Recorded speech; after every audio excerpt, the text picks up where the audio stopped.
Honneur et gloire à notre Dieu qui nous a comptés parmi les vivants et nous sommes reconnaissants de servir le Seigneur à travers cette émission. Il s'agit de Wake Up. Je vous dis bonjour et bienvenue. Avec la team Wake Up, nous vous apportons évidemment des astuces, l'actualité et surtout la pensée du Seigneur avec notre serviteur de Dieu, notre pasteur qui est sur notre plateau. Je me ferai tout à l'heure le plaisir de vous le présenter, mais d'abord et avant toute chose, comme on a l'habitude ici de le faire, c'est présenter la team. Bonjour aux dames, honneur aux dames avec Grâce Abi et puis on a Timati. Shalom Madi. Shalom à toi. Très beau sourire sur ce plateau. Mais tu es très bien vêtue également. Merci Madi. Mati, oui. Comment tu vas? Aujourd'hui, c'est toi le frère Jonas. Oui. Là, tu m'as bien lu. Mais bon, oui. je ne porterai pas la jonassitude. Je ne sais pas de quoi tu parles. Bonjour Madi, bonjour à tous sur ce plateau.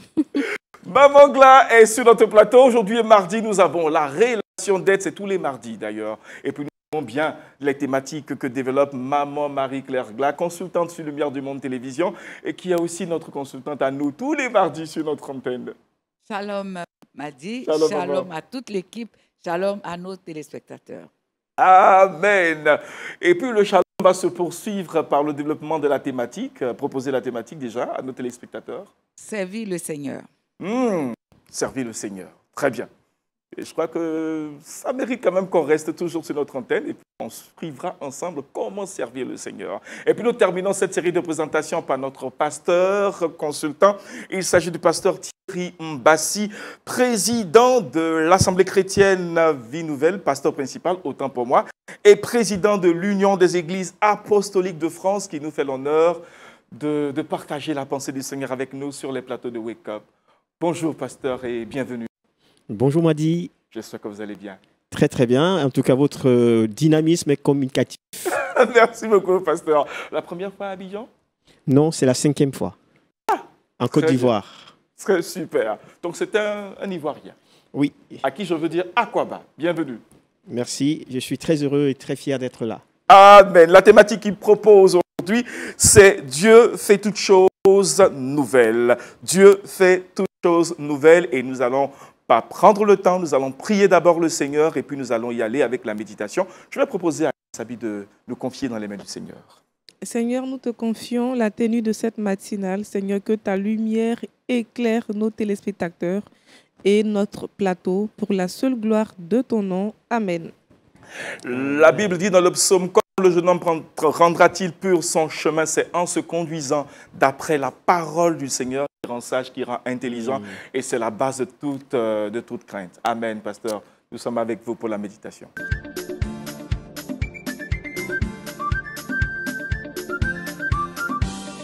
Merci Madi, merci. C'est un privilège pour moi de pouvoir partager ce que le Seigneur a mis dans mon cœur. Alors, j'aimerais simplement introduire ce temps en vous invitant à imaginer un instant. Vous êtes en face de quelqu'un qui a entre ses mains un journal intime. Il tourne chaque page de son journal intime, raconte son histoire. Ça raconte des blessures, des trahisons, des péchés, des échecs. Et alors qu'il tourne chaque page, il récite, voilà, j'ai échoué en telle année, j'ai été trahi par telle personne, j'ai été déçu par telle personne, toutes ces choses. Vous imaginez que cette personne en face de vous ne peut pas respirer la joie, ne peut pas respirer l'enthousiasme. Et il arrive parfois de même pour les chrétiens que nous sommes. Parfois, lorsque nous parlons, nous sommes appelés à être porteurs de bonnes nouvelles. Oui. Mais il nous arrive, comme cet homme, à ce journal intime, lorsqu'on ouvre nos bouches pour apporter la bonne nouvelle, on raconte notre passé avec ses blessures et tout ce qui n'a pas marché.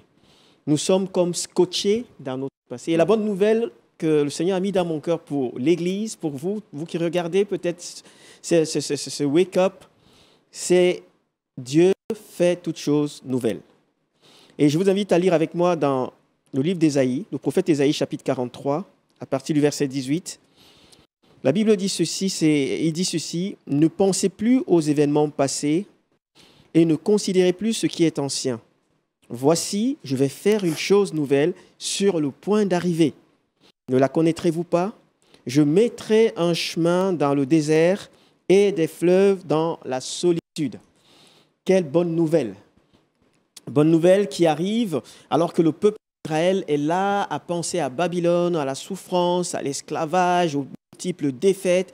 Et là, Dieu vient par la bouche du prophète leur dire, arrêtez de vivre dans le passé. Arrêtez de regarder en arrière. Je veux faire quelque chose de nouveau, ce qui ne va pas seulement arriver, qui est déjà en train d'être fait. Et ça, c'est la bonne nouvelle que l'Évangile est. Vraiment, le Saint-Esprit a mis dans mon cœur d'encourager ceux et celles qui tomberaient sur cette vidéo pour entendre que rester dans le passé nous empêche de vivre le présent. C'est clair. On ne peut pas construire le présent avec le passé. De toutes les façons, le passé est passé. On ne peut plus intervenir sur le passé. On ne peut plus rien pour notre passé. Mais on peut tout pour le présent afin de construire notre avenir. Amen. Et le prophète reçoit cette pensée de Dieu, ne pense plus aux événements passés. Pourquoi? Parce que les événements passés finissent parfois par être des prisons mentales. Vous savez, ces prisons dorées, parce qu'on est avec des barbelés, avec des barreaux en or, on s'y plaît et on oublie qu'on est privé de liberté. Et beaucoup de chrétiens sont comme dans une prison simplement parce que les barreaux sont en or. Ils sont heureux d'être dans une prison avec des barreaux en or. Ils oublient qu'ils sont privés de liberté. Or, Dieu nous a appelés à la véritable liberté. Et certains sont enfermés dans des échecs. Ils n'osent plus, ils disent, j'ai déjà tout essayé, ça ne marche pas, c'est toujours pareil, ça ne sert plus à rien d'essayer. Hier encore, j'ai essayé, qu'est-ce qui prouve qu'aujourd'hui, ça va marcher? Ça, ce sont des prisons mentales dans lesquelles les enfants de Dieu sont parfois enfermés. Mais la bonne nouvelle, c'est Dieu dit, je veux faire quelque chose de nouveau dans ta vie. La question, c'est est-ce que nous sommes prêts à lui donner l'opportunité? Sommes-nous prêts à collaborer avec Dieu pour que Dieu fasse cette nouveauté, nous amène dans un chemin nouveau? Et parfois, on entend dans nos églises, peut-être pas ici, mais nous, on entend souvent dans nos églises, pourquoi on ne vit pas le réveil? Pourquoi on ne vit pas des miracles? Pourquoi on ne vit pas des choses que nos pères ont vécues il y a quelques années en arrière? Je crois que vous avez déjà tous entendu cela. Mais les gens ne se posent pas la question, est-ce que moi je suis prête à vivre cela? Est-ce que ma mentalité est prête à vivre le réveil que nos pères ont vécu? Nous, à l'Église apostolique, nous sommes issus du réveil de 1905 qui a eu lieu au Pays de Galles. Et nos amis, nos frères des églises Assemblées de Dieu qui ont été issus du réveil de 1901 à Azusa Street. Et parfois, quand on discute comme ça, à bâton rompu, on entend les gens qui disent « Waouh, on regrette presque. On aimerait tellement vivre le réveil qu'ils ont vécu en 1901. Sauf que nous sommes en 2025. Pourquoi on veut vivre le réveil de 1901 alors qu'on est en 2025? Et je crois que l'Église doit entendre que Dieu veut faire quelque chose de nouveau pour 2025, avec les gens de 2025, avec les chrétiens de Côte d'Ivoire et d'ailleurs, de l'Europe et d'Asie, des États-Unis, de 2025. La question c'est, avons-nous la mentalité, sommes-nous prêts à payer le prix du réveil de 2025? Dieu veut faire quelque chose de nouveau maintenant. Et l'une des choses parfois qui nous amène effectivement à passer à côté de ce que Dieu veut faire de nouveau, c'est qu'on s'est accroché au succès du passé. Alors c'est déjà grave de s'accrocher aux échecs, mais ce n'est pas mieux de s'accrocher au succès du passé. Parfois on dit, ah, c'était mieux avant. Ah, c'était tellement, il y avait l'onction de Dieu. C'était la parole. Et maintenant, ce n'est plus. Mais Dieu n'a pas changé. Le même Dieu qui a fait des choses il y a 1000 ans est capable de les faire aujourd'hui. Mais il a besoin d'hommes et de femmes qui croient qui sont ces instruments entre les mains de Dieu pour aujourd'hui. Dieu ne fera pas des choses avec des hommes qui ne croient pas à la nouveauté que Dieu est prêt à faire aujourd'hui. Et pour ça, on a besoin de la foi. Oui. J'aime souvent le dire, la foi entend ce que les yeux ne voient pas. La foi entend ce que les yeux ne voient pas. Pourquoi? Parce que la foi, la Bible dit que la foi, c'est une ferme assurance des choses qu'on espère et une démonstration de celles qu'on ne voit pas. Et la foi vient de ce que l'on entend. La foi ne vient pas de ce que l'on voit. La foi vient de ce que l'on... J'aime bien cette histoire d'Élie et d'Akab. Lorsque Élie dit à son serviteur, va regarder. Est-ce qu'il pleut déjà? Va regarder. Le serviteur revient et lui dit, mais c'est sec, il n'y a rien. Il n'y a même pas l'ombre d'un nuage. C'est tout sec, c'est clair, il n'y a rien. Élie dit, va, retourne. Moi, j'ai entendu le bruit de la pluie. J'entends le bruit de la pluie, là où toi, tu ne vois qu'un ciel tout bleu. Moi, j'entends déjà le bruit de la pluie. Et je crois que si on doit vivre ce que Dieu veut qu'on vive aujourd'hui, nous devons être des hommes de foi qui entendons ce que les hommes ne voient pas. Amen. Nos yeux nous amènent souvent à rester dans le passé. Nos yeux nous amènent à vouloir revoir ce qu'on a vécu dans le passé, alors que Dieu dit, je veux que vous soyez des hommes et des femmes de foi, des hommes sensibles au mouvement de l'Esprit de Dieu, les hommes et les femmes sensibles à ce que Dieu a déclaré. Pas ce que les yeux voient aujourd'hui, mais ce que Dieu a déclaré. Je vais faire quelque chose de nouveau. Et je bénis le Seigneur parce que Dieu ne vient pas toujours nous enlever du désert. On est dans le désert, c'est aride, et nous disons, Seigneur, j'en ai marre de ce désert. Enlève-moi, viens, ôte-moi de ce désert, mets-moi dans un oasis. Et Dieu dit, non, je ne veux pas t'enlever du désert, mais dans ce désert, je mettrai un chemin nouveau. Amen. Dans ce désert, je veux créer un nouveau chemin. Et nous, parfois, on dit, Seigneur, non, si tu ne m'enlèves pas de ce désert, ma vie sera toujours la même. Dieu dit, non, ouvre les yeux. Comme Agar, ce jour dans le désert, avec son fils Ismaël. Elle dit à Dieu, il me reste juste un seul repas avec mon fils et après, on va mourir.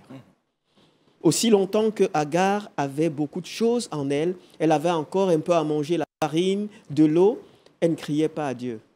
Lorsqu'elle a réalisé que là, maintenant, c'est la fin, elle va manger le dernier repas et ça sera la fin. Elle a crié à Dieu d'une manière différente. Dieu lui a dit, regarde, juste à côté, regarde. Elle a regardé et la Bible dit qu'elle a vu un oasis dans le désert. Et parfois, nous, enfants de Dieu, ce qui nous empêche de vivre ce nouveau avec Dieu, c'est qu'on compte beaucoup sur nous-mêmes. Il faut qu'on arrive comme Agar, au point de dire, on mange avec le petit et ensuite c'est la fin, Seigneur. Interviens. Nos regards ne sont plus sur nos capacités. Nos regards ne sont plus accrochés sur ce que nous savons faire. Et même parfois sur les hommes et des femmes qui sont à côté de nous. On dit, le Seigneur va pouvoir au travers d'un tel. Et Dieu dit, non, mes chemins ne sont pas vos chemins. Mes pensées ne sont pas vos pensées. Chers amis, je crois que Dieu veut faire quelque chose de nouveau. Mais pour cela, nous devons accepter de rentrer dans le nouveau de Dieu. Ne pas nous accrocher au passé, mais à ce que Dieu a déclaré, nous accrocher aux promesses de l'Éternel. Amen. Amen. Amen. Que le nom du Seigneur soit béni. Merci beaucoup, pasteur, qui nous rappelle à cette thématique que Dieu fait toutes choses nouvelles. Il est le même hier, aujourd'hui et éternellement. Sa grâce n'est pas épuisée. Elle est encore manifeste pour tous ceux qui sont disposés, en tout cas, à la recevoir. Amen. On va prendre deux interventions par rapport à cette méditation. Celle de grâce et puis on va aller avec Maman Gla. J'aimerais dire merci au pasteur parce que là, j'ai compris que le passé, c'est un enseignant, c'est un professeur, mais le passé ne doit pas être notre référence. En tant que chrétiens, nous devons nous focaliser sur le présent, surtout en ce qui concerne notre vie chrétienne.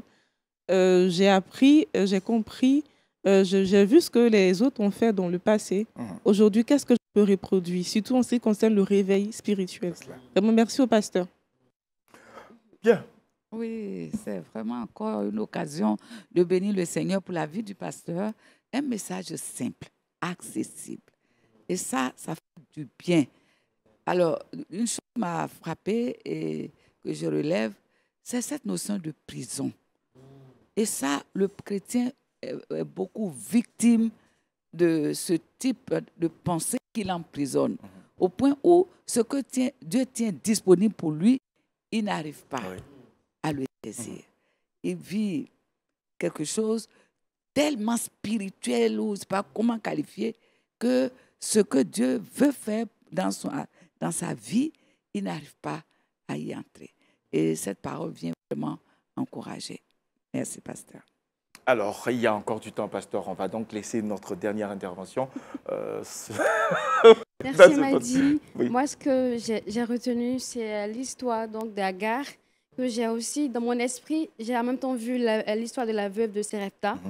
Effectivement, ce sont les mêmes actions, les mêmes paroles qui ont été dites et le même résultat.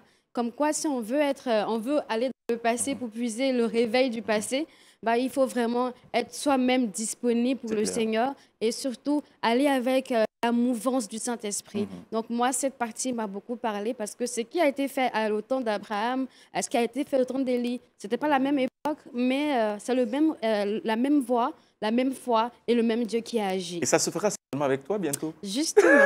Amen. N'est-ce pas, grâce, on peut compter sur toi. Le Seigneur peut compter sur toi. Alléluia. Alors, pasteur, devant ces différentes réactions, si je pouvais rajouter quelque chose, c'est de dire, finalement, dans tout ce qu'on est en train de dire et tout ce on peut lire dans la parole de Dieu concernant ce que Dieu veut faire, il me semble que Dieu veut changer notre perspective. Comment on regarde les choses. Dans le monde, on a coutume à dire, regardez le verre à moitié plein ou à moitié vide. C'est le même verre, c'est la même contenance, mais la perspective change. Là où nous ne voyons que parfois du sable, Dieu voit déjà une route. Là où nous voyons la sécheresse, Dieu voit déjà la pluie. La question, c'est comment nous pouvons voir les choses dans la même perspective que Dieu. Jean nous le montre. Comment l'apôtre Jean écrit 1 Jean, 2 Jean, la révélation. Quand vous regardez la parole, Dieu va lui dire, sors et monte. Sors et monte. Comme pour dire que si tu restes au même niveau, tu verras les choses avec une certaine perspective.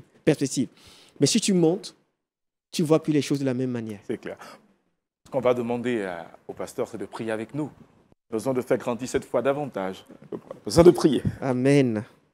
Seigneur, merci parce que c'est toi qui crées en nous le vouloir et le faire. Amen. Nous pouvons avoir de bonnes pensées, nous pouvons comprendre les choses, mais nous avons besoin de ta grâce et du Saint-Esprit. Seigneur, nous avons besoin de ta sagesse et de ton intelligence. Nous te prions maintenant de nous aider à être ces hommes et ces femmes qui regardons comme tu regardes. Nous écoutons comme tu écoutes, mais nous faisons confiance aux promesses que tu nous as faites au nom de Jésus. Amen. Amen.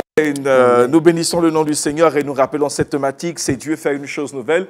C'est le lieu indiqué pour rappeler à toute fin utile que vous pouvez partager ce direct à plus d'un, à un frère, à un ami. Cela nous fera beaucoup de bien, cela vous fera énormément de bien de croître dans la foi. Nous sommes sur le point d'aller maintenant découvrir une autre rubrique, il s'agit de Culture Actu et c'est avec grâce.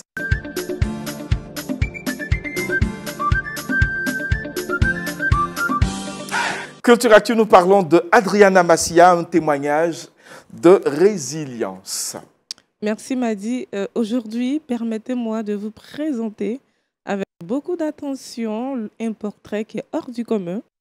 Ce portrait concerne Adriana Massia et c'est une jeune femme née en 1978 au Mexique. Cette femme est née sans bras. Elle souffre d'un handicap congénital. Et quelle est la particularité de cette femme? C'est une servante de Dieu, une juriste, conférencière, styliste, et qui, dès son plus jeune âge, comprit que malgré sa situation, sa vie n'est pas un obstacle, mais une toile de fond sur laquelle elle devait peindre sa propre destinée. Et cette femme l'a prouvé avec éclat en participant à une émission Incroyable Talent. Et sur scène, elle a reproduit des gestes du quotidien que nous faisons avec nos pieds, nos mains. Et elle a reproduit ces gestes avec ses pieds. Et tout le monde était surpris, agréablement surpris. Et pourquoi et quelle est la force de Adriana Garcia?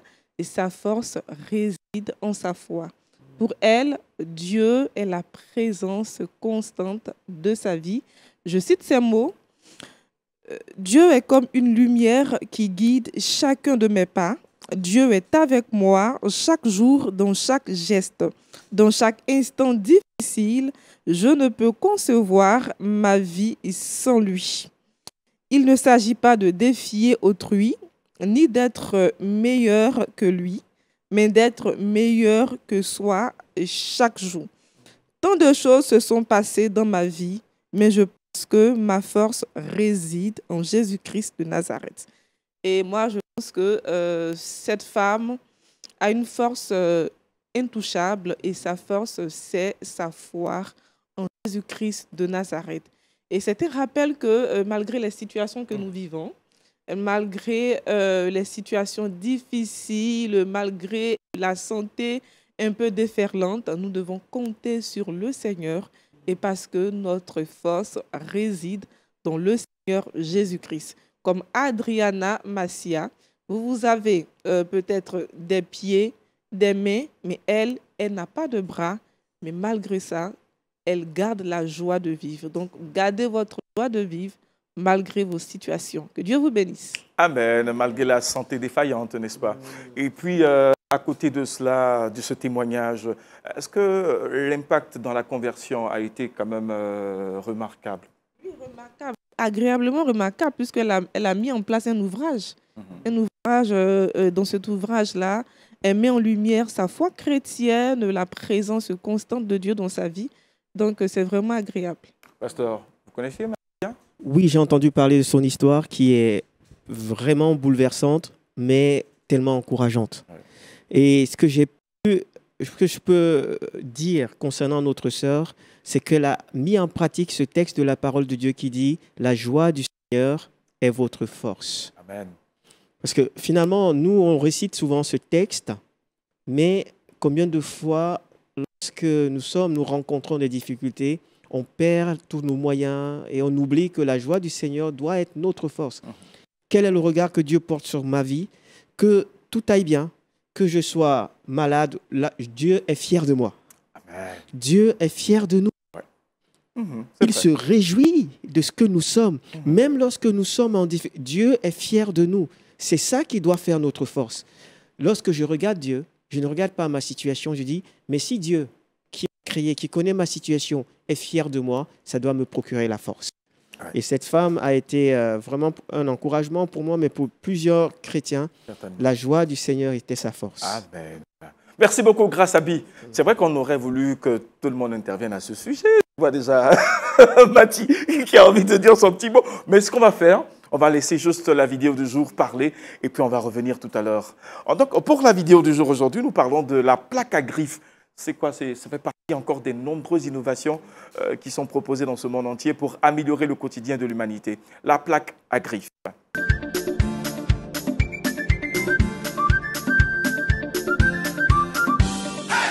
Cette petite invention a révolutionné la construction pour toujours. On l'appelle la plaque à griffes, une petite plaque métallique capable de verrouiller des poutres en bois en quelques secondes tout en supportant des tonnes de poids. Autrefois, construire un toit nécessitait des jours entiers de travail pour des charpentiers expérimentés qui devaient fabriquer à la main des assemblages complexes. C'était long, coûteux et sujet aux erreurs humaines. Mais une fois la plaque à griffes inventée, tout a changé. Aujourd'hui, des fermes de toits entières peuvent être produites en série dans des usines avec rapidité et précision. Ce qui prenait autrefois des jours ne demande plus que quelques heures. Et grâce à la réduction des coûts de main-d'œuvre et de matériaux, la construction est devenue plus rapide et plus abordable. La plaque à griffes, un matériau qui existe dans la construction et ça améliore rapidement, en tout cas, les différents liens qu'il faut pouvoir poser entre différents bois. Je pense que si on peut le dire comme ça, n'est-ce pas? Pour pouvoir améliorer, faire la toiture et puis bon, la charpente. Exactement. C'est le mot que je cherchais, la charpente. Il va souffler le mot. Et c'est ce que je cherchais d'ailleurs. Alors, Mathie. Alors, la plaque à griffes, c'est une plaque en acier galvanisée, munie de nombreuses petites dents. Voilà pourquoi on a dit la plaque à griffes. Sur une face, ces dents permettent de s'enfoncer dans le bois sous pression et on l'utilise pour étirer, pour relier du moins solidement deux pièces de bois. Par exemple, dans les fermes industrielles, quant à l'utilisation principale, l'assemblage des fermes de charpente, fabrication d'éléments préfabriqués en atelier, comme on l'a vu dans la vidéo, les jonctions entre pannes, arbatelleriers et entrées. Et puis, quand on va plus loin, les avantages, ça permet de monter rapidement et précisément le bois, de résister contre les pressions mécaniques élevées et aussi pas besoin de perçage ni de boulons parce qu'avec ça, déjà, les bois sont reliés et donc c'est facile. Il n'y a pas d'incident ni d'accident sur le lieu de travail et bonne répartition des efforts parce que là, On n'est plus obligé de faire tellement d'efforts pour relier le bois. Tout est déjà là avec la plaque à griffe. Donc, c'est une innovation qu'on salue ce matin à Wake Up. Comme d'habitude, on fait beaucoup de la promotion. On essaie de faire connaître les innovations sous d'autres cieux, ici en Afrique et partout dans le monde, pour que les gens aient la connaissance, pour dire qu'on peut faciliter notre quotidien. Et ça, c'est aussi encore encouragé. Et je vais laisser le mot à ma sœur. Tu lui passes la parole en même temps. Oui, vas-y. Merci Mathie. J'ai regardé la vidéo avec beaucoup de joie parce que la plaque à grille a une vérité savante. Elle réduit la pénibilité au travail. C'est très poseur. Elle permet de gagner en temps, en énergie et surtout en effort personnel. Et ça me ramène un peu à ma vie chrétienne. Et parce que là, avec notre propre force, on essaie de se séparer du péché, on essaie d'accéder à la cité céleste. Mais la Bible nous dit que le Saint-Esprit est là. Le Saint-Esprit peut nous aider dans notre faiblesse. Et c'est cette idée qui m'est venue à l'esprit. De la plaque à griffe, elle réussit à faire l'analogie spirituelle, quoi, pasteur. Qu'en dites-vous, votre regard sur cette plaque à griffe? Alors, avec beaucoup d'humilité, je ne m'y connais pas beaucoup. J'ai un ami qui est plutôt dans le métier. Il parlerait beaucoup mieux que moi de ça. Mais je trouve que c'est une très bonne innovation parce qu'avec une plaque comme celle-là, le matériau, déjà, comme c'est une plaque galvanisée, ça va résister beaucoup plus à toute forme de corrosion, ce genre de choses. Mais ça a été certainement dit, la répartition de la prise est plus grande. Avec les pointes, on est obligé de... Voilà, la répartition n'est pas la même. Et là, elle est plus grande, homogène et bien disposée sur l'alliage de deux éléments. Mais encore, je dois vous aider, pasteur. On le savait, on l'a vu. Mais quel est le regard spirituel que vous pouvez déceler à partir de cette innovation? Alors, je n'ai pas réfléchi à la question, mais je pense qu'il y a quelque chose d'intéressant. Vous savez, quand on parle d'unité, oui, c'est vrai. On parle d'unité, on parle de relation. Parfois, on a l'impression que l'unité, comme la relation, c'est quelque chose qui se fait sans effort et sans souffrance. Mais pour arriver à relier deux éléments de charpente, on passe la plaque et... la plaque écrase et l'appui et perce les deux éléments. Il faut qu'elle perce les deux éléments pour les allier. Parfois, nous aimerons qu'il y ait l'unité sans effort, sans souffrance. On veut être en lien avec les frères et les sœurs d'autres dénominations, sans effort, sans souffrance. Mais je crois que pour unir deux personnes, parfois il faut beaucoup d'efforts et parfois ça peut générer un peu de souffrance. C'est ça. Quand on veut coudre deux vêtements, deux tissus différents, on passe une aiguille. Et l'aiguille va transpercer les deux. Ça fait un peu mal, mais c'est ça qui fait qu'après, on est unis. Et cette plaque fait un peu ce même rôle. Ça presse, ça fait un peu mal, mais finalement, ça unit. Et c'est plus fort. C'est fort. Maman Glace, son analogie est tellement bien faite, tellement bien dite. Je m'arrête là sur cette analyse du pasteur. Amen, amen, amen, amen. Merci beaucoup, pasteur. Je crois que votre regard est assez pertinent. Moi, j'ai aimé particulièrement. Merci aussi, grâce et à Mathie, que l'Éternel vous bénisse. Et puis, vous pouvez poursuivre cette conversation, ce sujet autour de la plaque, évidemment, chez vous à la maison. Et puis, réagissez également sur la plateforme Lumière du Monde Télévision. Laissez commentaires sur Facebook ou sur YouTube, autant que vous le suivez. Alors nous sommes prêts à y aller. Aujourd'hui est mardi, nous l'avions tantôt dit en notre entame d'émission. Nous allons à la relation d'aide. Relation d'aide avec maman Marie-Claire Glas.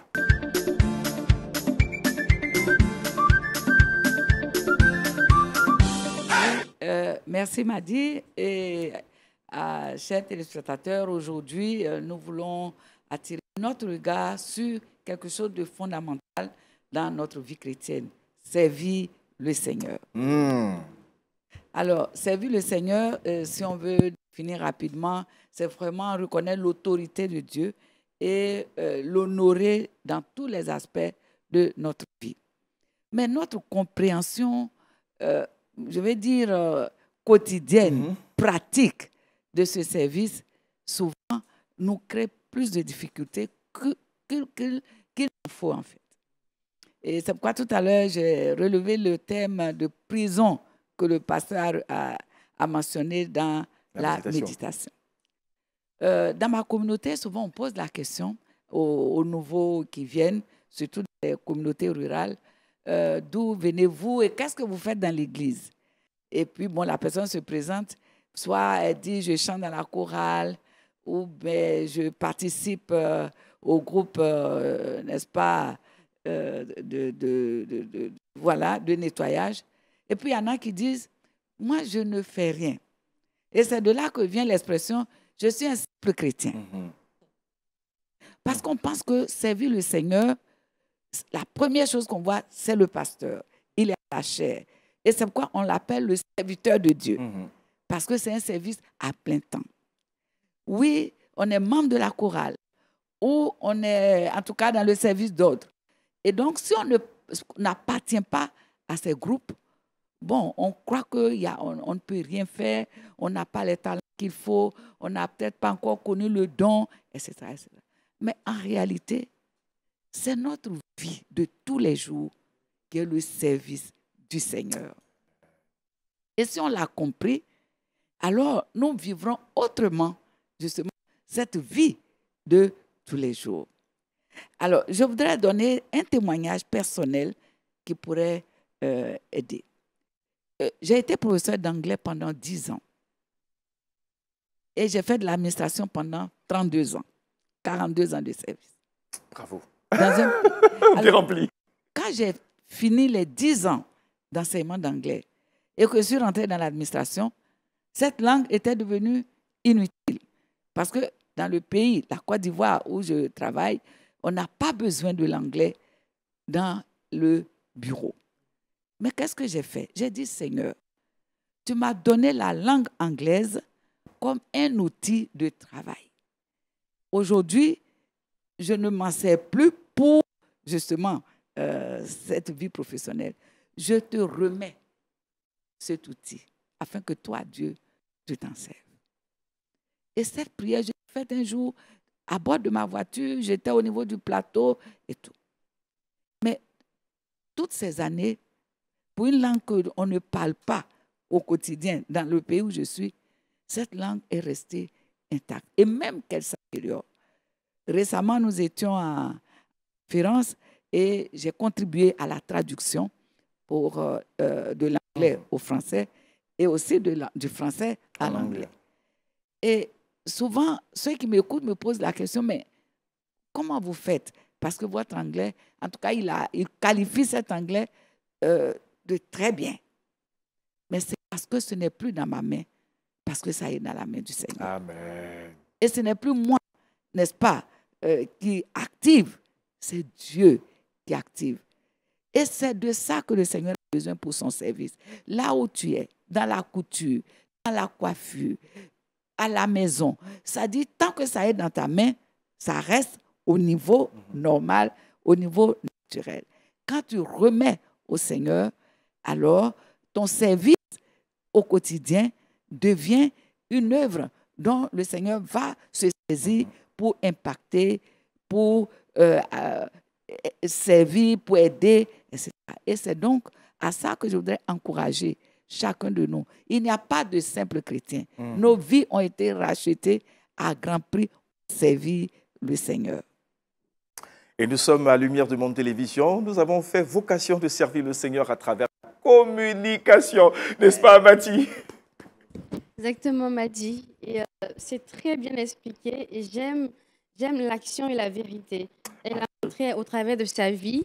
Et avec l'enseignement, on comprend que même quand on n'a pas un poste peut-être à l'église, c'est un peu rare, mais on continue de servir le Seigneur avec tout ce qu'on a, tout ce que le Seigneur nous a donné comme dons et talents. Et vraiment, merci beaucoup. Ça nous permet aussi, à nous qui avons eu des talents cachés ou qu'on n'utilise plus, de remettre entre la main du Seigneur et aussi de pouvoir être utile à l'avenir. C'est vrai que grâce à Biel est utile, mais bon. Tu n'as pas un petit côté styliste quelque part là, que tu mettrais aussi au service du Seigneur? Oui, styliste sur les bancs. Je ne le savais pas. Alors moi, j'aimerais dire merci à Maman Gla et une question scintille de mon esprit. Et quel est l'obstacle majeur au service du Seigneur? L'obstacle majeur au service du Seigneur, c'est la compréhension qu'on a du service. Et c'est un peu ça que j'ai essayé vraiment de Oui, c'est ça. Et c'est, bon, l'obstacle majeur, c'est sa compréhension du service. Et parce qu'on n'a pas cette bonne perception, même quand on est, ça dit, on croit qu'on ne sert à rien, on croit qu'on ne peut rien faire, et pourtant, le Seigneur déjà nous a tout donné, il nous a équipés pour le faire. Évidemment, pour certains, ils vont accepter certains mensonges de l'ennemi, parce qu'on pense que le service, c'est sur des podiums. Alors moi, je suis timide, donc je ne peux pas me présenter sur un podium. Mais ce n'est pas sur le podium forcément que le Seigneur t'attend. Et c'est dans ton identité même, de que Dieu a fait de toi, c'est de ça que Dieu a besoin. Merci. Pasteur, contribution. L'obstacle majeur, il me semble que, alors il y a certainement ce que notre sœur a dit et qui est, je trouve, tellement pertinent. Si je pouvais rajouter quelque chose, c'est de dire que effectivement la compréhension de notre identité en tant qu'enfant de Dieu, mais aussi le fait d'aimer Dieu. Ce qui me semble que tout est une question d'amour. Quand on aime, on ne compte pas. Quand on aime, on est capable de faire 1000 pas supplémentaires, 100 pas supplémentaires. Aujourd'hui, je pense que dans l'Église, nous devons revenir à ces commandements, aimer Dieu de tout son cœur, de toute sa force et de toute sa pensée. Parce que mes parents m'ont aimé, je n'ai pas toujours été parfait, mais ils m'ont toujours servi. Parce que j'aime mes enfants, ils ne sont pas parfaits, mais je suis toujours à leur service. Je ne compte pas combien de fois ils ont été désobéissants, mais combien de fois j'ai toujours fait les choses pour eux. Pourquoi? Parce que je les aime. Oui. On doit revenir à aimer Dieu de tout notre cœur. Pas adhérer à une association, à participer à une église. Mais est-ce qu'on aime Dieu? Est-ce que l'œuvre de Dieu, la mission que Dieu nous a donnée, résonne dans notre cœur? Allez, faites de toutes les nations les disciples. Quand je sers dans le service de nettoyage de l'église, ce n'est pas simplement un service de propreté, mais je donne l'occasion à celui qui vient nouvellement de se sentir bien, de se sentir accueilli. C'est ma part d'évangélisation. C'est ma part de service. Quand je m'occupe des enfants, je permets à ces enfants d'entendre la parole de Dieu. Quand je fais la louange, je permets aux gens de préparer leur cœur pour accueillir la parole. Tout ce qu'on fait, si on le fait par amour, merci, il n'y a pas de résistance. Merci pour votre contribution. Voilà ce qui est dit et différentes contributions qui sont donc venues pour, en tout cas, éclairer la lanterne de plusieurs autour de cette thématique et de servir le Seigneur. S'il y a un dernier mot avant que nous ne puissions vous permettre de voir un autre service de Dieu tout à l'heure. D'accord? C'est pour ça qu'avec Colossiens 3, 22, tout ce que nous faisons, faisons-le non pas comme pour les hommes, mais comme pour le Seigneur. Amen. Et puis, on a un autre service du Seigneur ici, c'est de vous proposer quelques astuces pour meubler votre quotidien. Ça, c'est l'affaire de Mathie au Trickbox.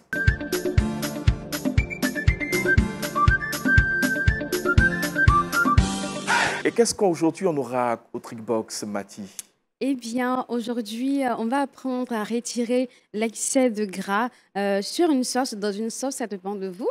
Il y a certaines fois en cuisine, qu'on soit amateur, professionnel ou tout simplement quelqu'un qui sait très bien cuisiner. Voilà, on rencontre une difficulté, c'est qu'on se retrouve avec une soupe, une sauce ou un plat avec l'excès, avec trop d'huile à l'intérieur et on ne peut pas consommer ce repas. Et surtout quand on doit recevoir, j'ai remarqué quand on veut recevoir du monde à la maison, c'est là que dans la précipitation, on oublie de, pourquoi pas, bien nettoyer la matière grasse de la viande. Par exemple, on prend le poulet et on oublie de bien nettoyer, de retirer la partie graisseuse. Mais on la met dans la casserole, on cocotte le plat et au final, on se retrouve avec trop d'huile sur la sauce. Mais comment pallier à ce problème? Bien, ne vous inquiétez pas. Moi, mon avis, c'est de vous donner les astuces. Alors, moi-même en cuisine, j'ai testé l'astuce et c'est juste un secret, voilà. Ça reste entre nous. Ce matin, si vous rencontrez donc cette difficulté, ce petit souci-là, on peut très rapidement gérer cela. Alors, ce qu'on va faire, c'est qu'on va prendre des glaçons. Alors, vous souvenez que quand vous mettez une sauce au réfrigérateur, bah, ça congèle tout simplement. Donc, on va faire cet effet avec notre soupe. On va prendre notre louche, on va prendre aussi les glaçons et on va mettre à l'intérieur dans la louche. Et puis, on fait passer sur la soupe ou la sauce ou le repas en question. Vous patientez tout simplement juste 5 minutes. 2 minutes et le gras va juste coller sur... Je vois bien, je vois bien. Madi, tu t'en... je vois bien. C'est ton service aussi? Est-ce que c'est ton service, Madi? Je suis au plein service, donc attends, Madi. Attends. Donc, l'excès de gras va tout simplement se coller à la glace ou, si vous voulez, à votre louche qui est en aluminium. Et c'est très simple. Vous allez prendre votre mouchoir, votre sopalin, et puis vous allez retirer, vous essuyez, vous faites ainsi de suite jusqu'à ce que vous obtenez le résultat que vous voulez. Et plus de gras, plus d'huile sur la sauce ou dans la sauce. Alors, je vous laisse comme d'habitude regarder une image, une vidéo qui vous montre bien l'astuce. Alors, regardez et faites comme ça à la maison. Regarde ce que le chef cuistot il m'a appris. Il m'a expliqué que quand j'ai un plat en sauce qui est trop gras comme ça, j'ai juste à prendre une louche avec des glaçons à l'intérieur. Une fois qu'elle est bien froide, je la passe à la surface de la sauce. Et maintenant, regarde, t'as tout le gras qui s'est figé sous la louche. T'as plus qu'à le retirer et déguster. Simple, net simple, et puis, efficace. Efficace, quoi, c'est clair. Bon, alors, la prochaine vidéo que je veux voir, là, ça sera toi-même à l'œuvre. Ah, d'accord. Tu vois, non? Madi, tu connais, oui, tu sais. Mais je dédie cette astuce à Maman Igla parce que j'aime bien quand elle est là et je lui donne des astuces qu'elle peut elle-même mettre en pratique à la maison. N'est-ce pas, Maman Igla? Merci, Madi. Donc, merci mais on vient manger, Maman Igla. On viendra manger chez vous. Merci beaucoup. C'est toujours bien de savoir qu'il y a des moyens de résoudre des situations qu'on pense désespérées, perdues. Et donc, pendant qu'on sert le repas à ses invités, on garde toujours ce petit sentiment d'un échec quelque part, alors qu'avec ça, tout est propre. Et puis, c'est le lieu indiqué pour essayer. Et puis, quand ça marche, faites-nous un coucou quand même pour nous dire merci d'espace. Voilà, ça se passe sur Facebook, ça se passe également sur YouTube. Nous demeurons toujours dans l'orientation culinaire avec le saviez-vous?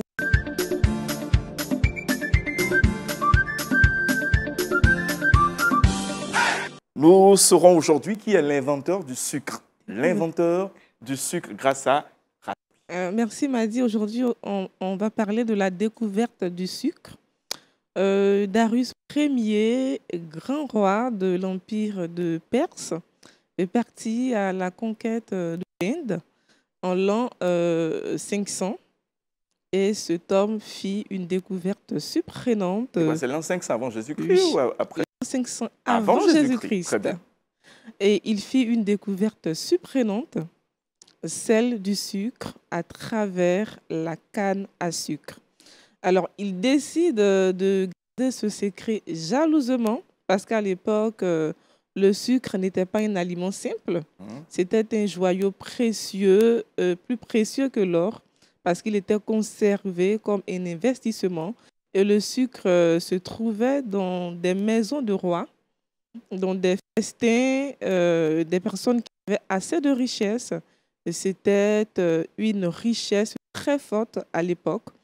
Jusqu'au jour où les Arabes envahissent l'Empire de Perse et ce secret s'est répandu en Espagne, au Portugal. Et aujourd'hui, nous avons à portée de main la canne à sucre qui aujourd'hui est transformée et pour devenir le sucre.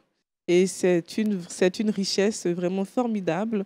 Et surtout que le sucre contient la vitamine E, la vitamine B et le sucre est un aliment qu'il faut consommer avec beaucoup de modération. Que Dieu vous bénisse. Je fais un petit récap. Darius découvre le sucre des Arabes, c'est cela, qu'il importe chez lui. Non, il partit à la conquête de l'Inde et c'est en Inde qu'il a pu découvrir le sucre. Le sucre, d'accord. Et il a gardé ce secret jalousement jusqu'à ce que... À partir de la canne à sucre. Bien sûr. C'est vrai qu'il y a d'autres sucres qui sont créés ça et là, le sucre de betterave et ainsi de suite, mais on parle là du sucre qui découle de la canne à sucre. Très bien. C'était ça le petit récap que j'ai voulu faire pour la compréhension de tous. Tu as compris maintenant? Oui, ça c'est clair. Tout est clair. On a compris, je crois. Hein. Maman Gla, c'est bon. Hein. Alors, donc, pasteur, Nous sommes à la fin de notre matinale. Nous avons passé un bon moment dans le Seigneur avec les astuces qui ont complété notre compréhension de la foi. Quelle conclusion finale faire avant que nous puissions dire au revoir à nos téléspectateurs? Alors, une conclusion, ça sera certainement partielle, parce que la conclusion, ça sera quand on sera au ciel. Certainement. Mais simplement dire, ne regardez plus aux choses du passé, parce que Dieu veut faire toutes choses nouvelles. Amen. Maman Gla, merci encore pour votre exposé. Sans ça, est-ce qu'on peut terminer? Allez, merci Sol. Alors les amis, ce matin, le Seigneur a une parole spéciale pour quelqu'un dans Ésaïe 43, le verset 18, qui nous dit « Ne pensez plus aux événements passés et ne considérez plus ce qui est ancien. » Que l'Éternel bénisse la compréhension de chacun d'entre nous. Suivez donc ce verset boussole et certainement l'Éternel vous fera grâce dans le déroulement de cette journée avec beaucoup de témoignages. Sur ce, que l'Éternel vous bénisse. Bonne suite des programmes sur les antennes de Lumière du Monde Télévision. Shalom chez vous et la semaine prochaine, nous sommes encore là pour le même rendez-vous.